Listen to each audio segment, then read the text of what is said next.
नमस्कार, मैं बालाजी और आज हम लोग शुरू करने जा रहे हैं केमिस्ट्री के पहले चैप्टर जो कि 10th क्लास का चैप्टर है उसके जो है एमसीक्यू को करेंगे। और सबसे बड़ी बात है कि आप लोग क्या करेंगे कि जो भी मैं सवाल दूंगा तो उससे पहले आप लोग भी उसको बनाने की कोशिश कीजिएगा और वीडियो को पॉज कर करके। तो चलिए शुरू करते हैं।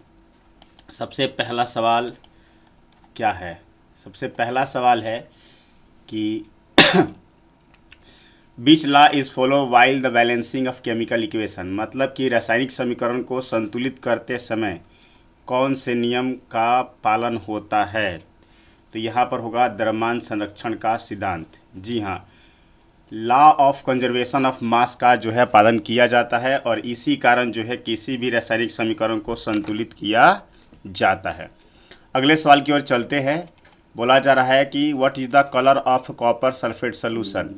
कॉपर सल्फेट सोल्यूशन का जो है कलर कैसा होता है? तो कॉपर सल्फेट सोल्यूशन का जो कलर होता है वो नीला होता है। एक बार आप भी थोड़ा सा इसको चेक कर लीजिएगा कि नीला होता है, लाल होता है, हरा होता है या रंगीन होता है। लेकिन मेरे तरफ से आज का जो है आप लोगों को मैं कन्फ्यूजन में डाल रहा हूँ। खैर, इसका नीला ही आंसर हो गया। थर्ड नंबर पर चलते हैं। यहाँ पर दिया हुआ है कि बीच टाइप ऑफ रिएक्शंस, ये दिया हुआ है यहाँ पर कैल्शियम ऑक्साइड जो है वाटर से जब रिएक्शन करता है तो कैल्शियम हाइड्रोक्साइड बनाता है। ये किस प्रकार का रिएक्शन है? तो आप देख सकते हैं कि यहाँ पर दो रिएक्टेंट मिल करके जो है एक सिंगल कंपाउंड बना रहा है, अर्थात ये जो है कॉम्बिनेशन रिएक्शन है। आगे बढ़ते हैं। मैग्नीशियम के जलाने पर क्या होता है? तो यहाँ पर होगा कि मैग्नीशियम को जलाने पर वो सफ़ेद राख देता है। अगर कहीं पर भी आपको कंफ्यूजन होता है कि सवाल गलत है या तो ऑप्शन गलत है तो आप हमें कमेंट में बता सकते हैं, हम उस पर ज़रूर बात करेंगे। फिलहाल में आप इसको सॉल्व कीजिए। पाँचवें नंबर पर चलते हैं। यहाँ पर दिया हुआ है कि जिंक अम्ल से अभिक्रिया करने पर कौन सी गैस निकलती है? तो जब भी कोई मेटल जो है वो एसिड से रिएक्शन करेगी तो उसके बाद जो है निकलने वाली जो गैस होगी वो आपकी हाइड्रोजन गैस होगी। अगला सवाल है कि यहाँ पर Fe प्लस CuSO4 जब रिएक्ट करता है तो FeSO4 और कॉपर बनता है। इस प्रकार के रिएक्शन को क्या बोलते हैं? तो देखिएगा, यहाँ पर आयरन जो है कॉपर सल्फेट से जब रिएक्शन करता है तो आयरन सल्फेट और कॉपर बनता है, अर्थात कॉपर के जगह पर अब आयरन आ चुका है, अर्थात ये आपका जो है डिस्प्लेसमेंट रिएक्शन के श्रेणी में आएगा, मतलब विस्थापन विक्रिया कहा जाएगा। अब यहाँ पर है कि ऑक्सीकरण क्या है, व्हाट इज ऑक्सीडेशन? तो हम लोग जानते हैं कि gain of oxygen is called oxidation. अगला जो सवाल है इसमें थोड़ा हम लोग और आगे बढ़ेंगे। थोड़ा मैं इसको और जूम कर लेता हूँ ताकि आप लोग को अच्छी तरीके से क्या करे दिखाई दे। तो मैं यहाँ पर देखिए, गेन ऑफ ऑक्सीजन जो है क्या कहलाता है? आपका ऑक्सीकरण के नाम से जाना जाता है। तो उसी प्रकार से जो है यहाँ पर जब लॉस ऑफ हाइड्रोजन होता है तो उसको भी जो है हम लोग ऑक्सीकरण के नाम से क्या करते हैं, जानते हैं। चलिए, जूम हो गया ज़्यादा, अब थोड़ा सा हम लोग और आगे बढ़ेंगे। अब इसमें बात करते हैं कि कौन सा डिकम्पोजिशन रिएक्शन है। क्वेश्चन नंबर 8 है। तो डिकम्पोजिशन में क्या होता है कि एक सिंगल कंपाउंड जो है मल्टीपल्स कंपाउंड में टूट जाता है। तो यहाँ पर हो जाएगा आपका बी नंबर ऑप्शन। कहने का मतलब कि ये जो है डिकम्पोजिशन रिएक्शन होगा when calcium carbonate is heated then it gives the calcium oxide and carbon dioxide. आगे बढ़ते हैं। मैं थोड़ा थोड़ा समझाते चल रहा हूँ ताकि आपने जो पढ़ रखा है उस पर भी आपका थोड़ा ध्यान चला जाए। यहाँ पर बोला जा रहा है कि कौन सी प्रक्रिया ऊष्माक्षेपी है, मतलब किससे जो है एनर्जी निकलता है? तो यहाँ पर होगा आपका रेस्पायरेशन, मतलब श्वसन अभिक्रिया जो है एक ऊष्माक्षेपी अभिक्रिया के श्रेणी में आता है। आगे है कि व्हाट इज रिडक्शन। तो रिडक्शन के बारे में जानते हैं कि ये गेन ऑफ हाइड्रोजन जो है, अर्थात हाइड्रोजन की प्राप्ति ही रिडक्शन अर्थात अपचयन के नाम से जाना जाता है। आगे बढ़ते हैं लोग। यहाँ पर दिया है कौन सी धातु कॉपर को विस्थापित करती है। तो देखिएगा, कॉपर को कौन सी धातु कॉपर को विस्थापित करती है? तो यहाँ पर जो होगा लोहा होगा, माफ़ कीजिएगा, यहाँ पर जो होगा आपका लोहा होगा। ये मेरे से क्या हो जा रहा है? तो लोहा जो है ये क्या करती है, कॉपर को विस्थापित कर देगी, क्योंकि हम लोग जानते हैं कि धातुओं की क्रियाशीलता मतलब रिएक्टिविटी सीरीज अगर आप जा कर के देखेंगे एलिमेंट्स में तो उसमें जो है आयरन जो है मोर रिएक्टिव है, किससे? कॉपर से। यहाँ पर है लोहे में जंग लगने के लिए क्या आवश्यक है, तो जाहिर सी बात है जंग लगने का कारण ऑक्सीजन है। अजीब बात है ना, जीवित रहने के लिए भी ऑक्सीजन और जंग लगने के लिए भी ऑक्सीजन। यहाँ पर बात करते हैं बीच is the double displacement reaction, तो डबल डिस्प्लेसमेंट रिएक्शन में यहाँ पर जो है ये वाला होगा sodium chloride plus silver nitrate. जब रिएक्ट करता है तो आप देख सकते हैं कि यहाँ पर चेंजिंग हो चुका है।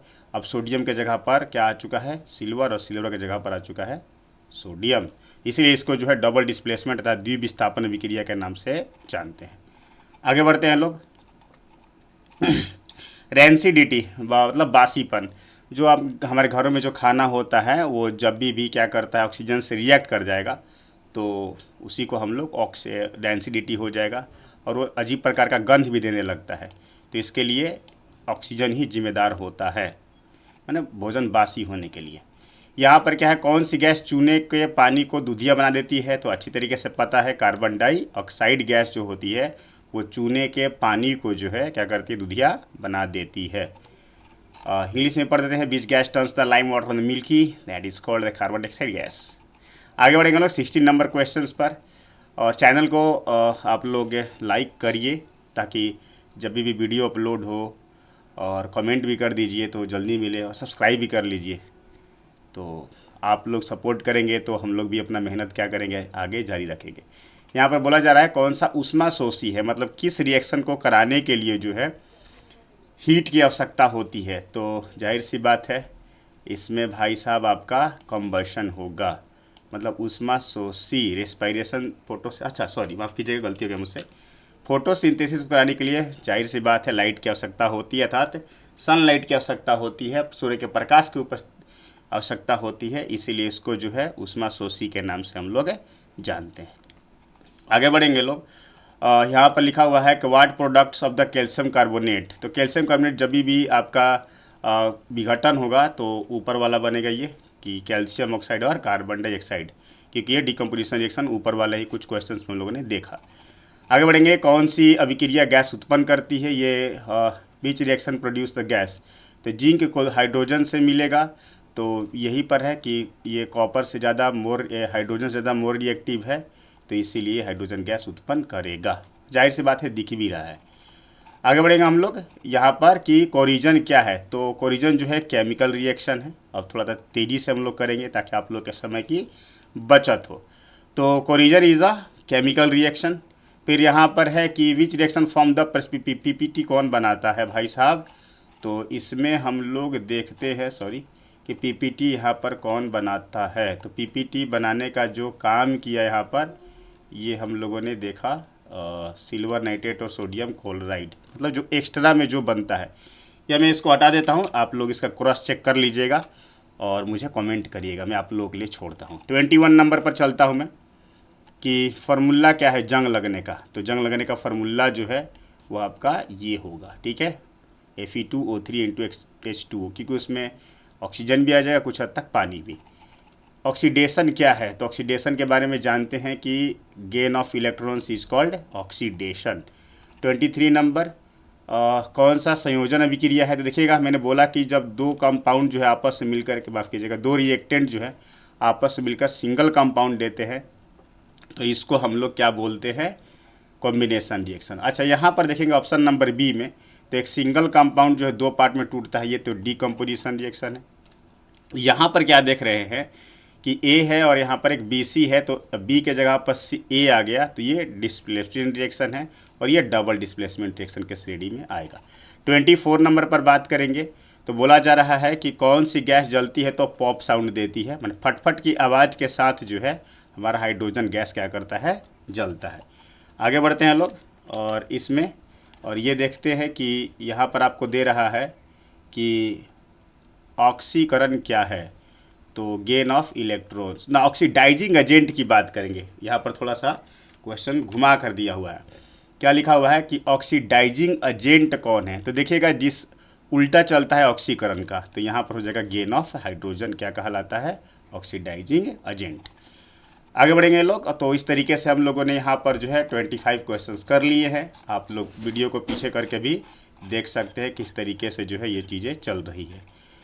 आगे बढ़ते हैं लोग 26 से 25 तक, और क्वेश्चंस थोड़ा सा रिलैक्स हो करके हम लोग क्या करेंगे, इसको सॉल्व करेंगे। अब देखिएगा फिर बोला जा रहा है कि विस्थापन अभिक्रिया कौन है, तो यहाँ पर हम लोग देख सकते हैं कि जिंक जो है और कॉपर को यहाँ पर डिस्प्लेस कर रहा है, तो ये हमारे लिए क्या है, डिस्प्लेसमेंट रिएक्शन है। ठीक है, यहाँ पर है which of the following is a corrosion. Corrosion क्या है, तो जंग लगना है, रस्टिंग ही यहाँ पर बोला जाएगा कि ये क्या है आपका जंग लगना ही जो है वो कोरोजन के श्रेणी में आता है। इलेक्ट्रोलाइसिस क्या है, व्हाट इज इलेक्ट्रोलाइसिस में किस तरीके का रिएक्शन होता है, तो इलेक्ट्रोलाइसिस में डिकम्पोजिशन रिएक्शन होते हैं, क्योंकि उसमें किसी भी कंपाउंड को तोड़ने का काम होता है। आगे बढ़ेंगे लोग, यहाँ पर बीच इज द रिडक्शन, तो रिडक्शन क्या है, तो रिडक्शन के बारे में क्या करेंगे, तो हम लोग यहाँ पर लॉस ऑफ इलेक्ट्रॉन्स को क्या बोलेंगे, रिडक्शन के नाम से जानेंगे। 30 नंबर में हम लोग चलेंगे, तो यहाँ पर दे रहा है कि which metal reacts with the cold water, तो ठंडे पानी से भी रिएक्शन कर जाएगा, तो ये सोडियम है, ये मोस्ट रिएक्टिव एलिमेंट है of the given all of these elements, क्योंकि ये ठंडे पानी से भी क्या करता है, तेज़ी से रिएक्शन कर देता है और वो जल भी जाता है यहाँ तक कि। आगे बढ़ेंगे लोग, इसलिए तो इसको केरोसिन तेल में डुबो कर रखते हैं। 30 नंबर के बाद हम लोग बढ़ते हैं 31 नंबर तक। यहाँ पर बोला जा रहा है कौन सी गैस दहन को सहारा देती है, मतलब कि कौन सी गैस जो है वो कंबशंस को सपोर्ट करती है, तो हमारे पास जो है ऑक्सीजन गैस क्या करती है, तो ऑक्सीजन को मतलब जलने में सहायक होती है। 32 नंबर पर बात करेंगे रेडॉक्स रिएक्शन क्या है, तो रेडॉक्स रिएक्शन में जो है ऑक्सीडेशन और रिडक्शन जो है वो दोनों होते हैं। इस बात का ध्यान दीजिएगा कि ओनली रिडक्शन और ओनली ऑक्सीडेशन पॉसिबल नहीं है, इसीलिए रेडॉक्स रिएक्शन कहा जाता है। कहने का मतलब कि इसमें ऑक्सीडेशन और रिडक्शन दोनों साथ में होते हैं।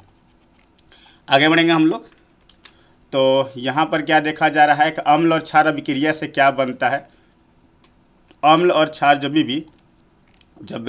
When what is the formed when the acid and acid react with the base, तो जाहिर सी बात है यहाँ पर सॉल्ट एंड वाटर बनेगा, था लवण तथा जल बनेगा।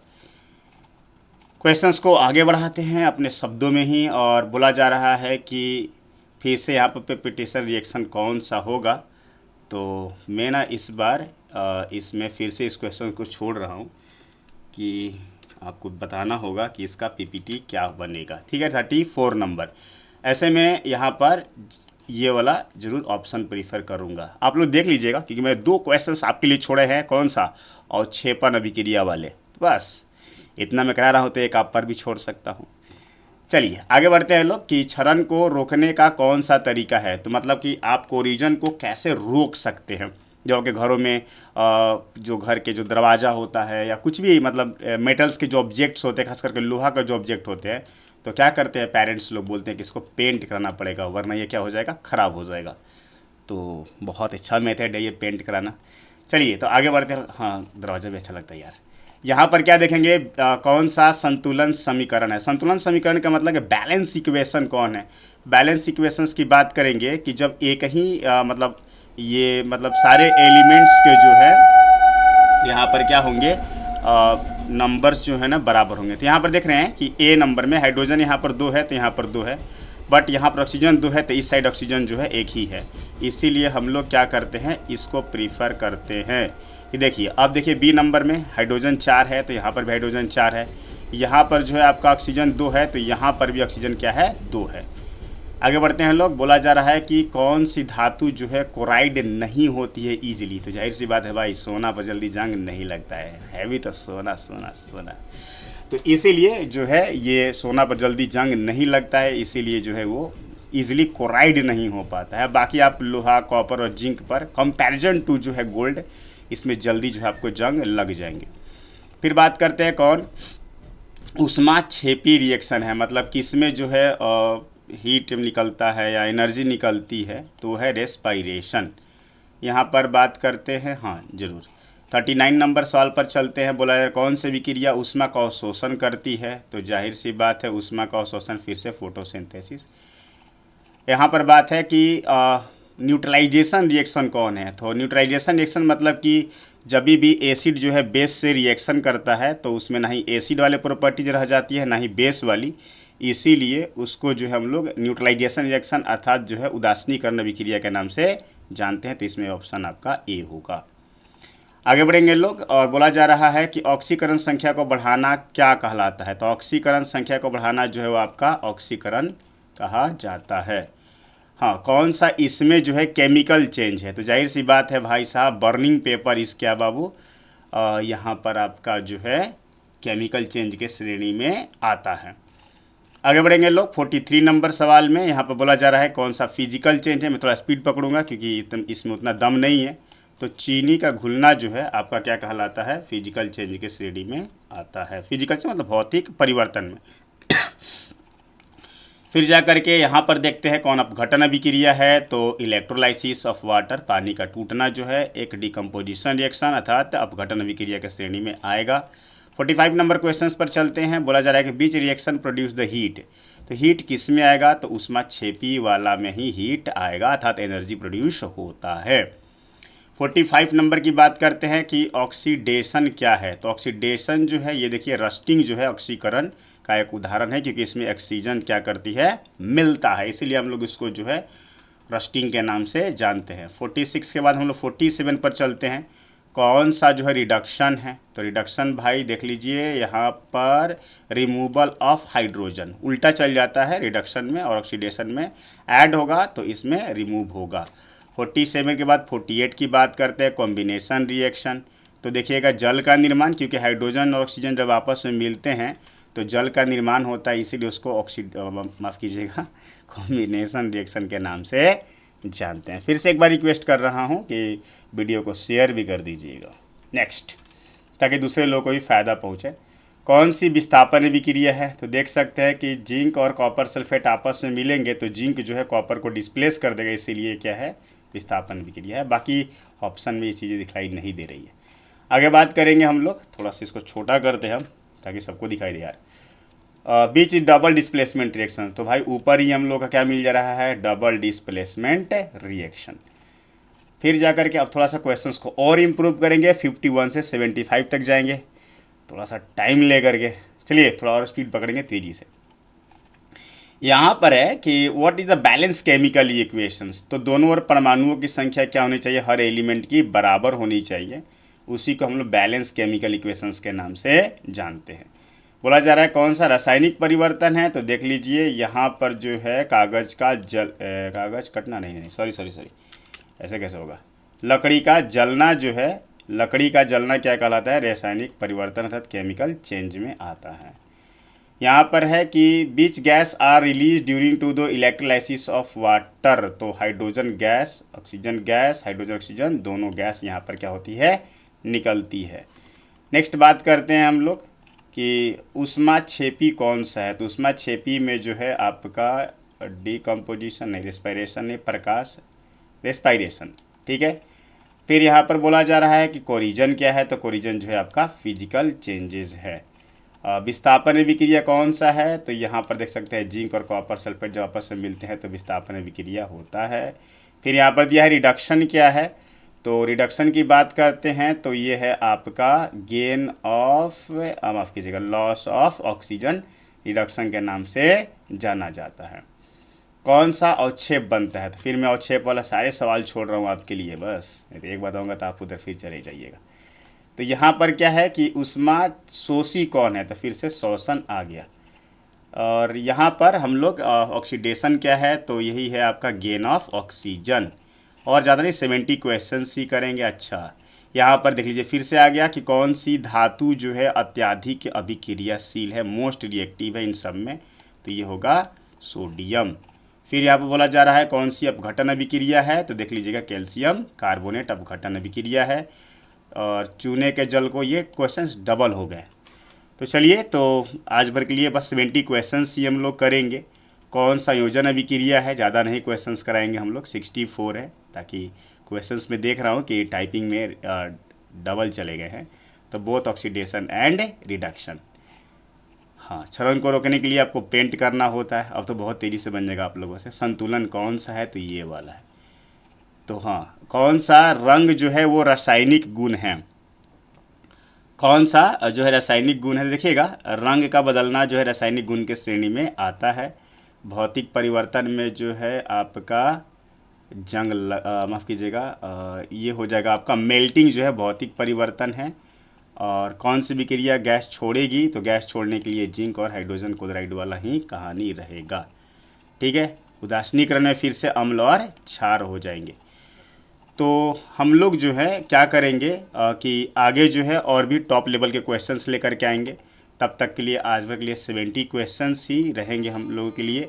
और आप लोग कमेंट कीजिएगा कि आपको जो है आगे किस टॉपिक पर जो है वीडियो चाहिए, और हाई लेवल के क्वेश्चंस लिखेंगे।